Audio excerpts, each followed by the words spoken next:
Jill Schlesinger has been tracking the tariffs' impact on consumers and the economy and joins us now.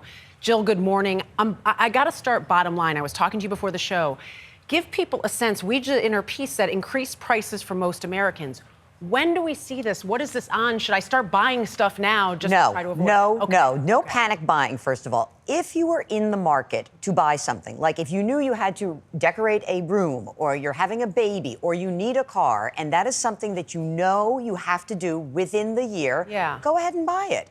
But if you are just buying for the sake of buying, don't do that at all. And to be clear, the way this works is when the inventory that's on the shelves from abroad gets depleted and the next order comes in, that's when you see the price increases. So that's why you'll see it first at the grocery store, anything that's perishable. But then you will see it for furniture. You will eventually see it in cars when those lots that are... A few months from now. Exactly. And you will see it with apparel and footwear as well. Technology, again, as the inventory gets eaten up, when those new orders come in, that's going to be where we see it. It's not going to be exactly 100% of what you see coming in either.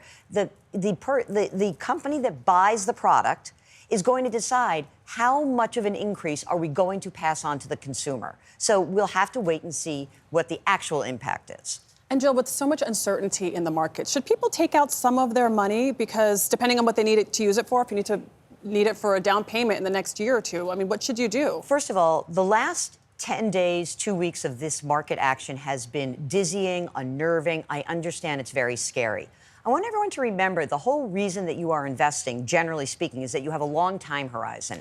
If you had invested in the market or anything that's volatile or crypto, and you needed that money within 12 or 18 months, that was a mistake. That's the first mistake you made. So you have to get the money out of the risky stuff. But if you are a long-term investor, even if you're on the precipice of retirement, try to stick to your game plan. You know, we have a thing when we look at markets and we talk to people about this, we say, you know, market timing doesn't work. You don't know when to get in and when to get out. But time in the market works. So stick to your game plan. Try to stay steady. Control what you can control. Stick to your game plan. All right, Jill Schlesinger, thank you. Sure.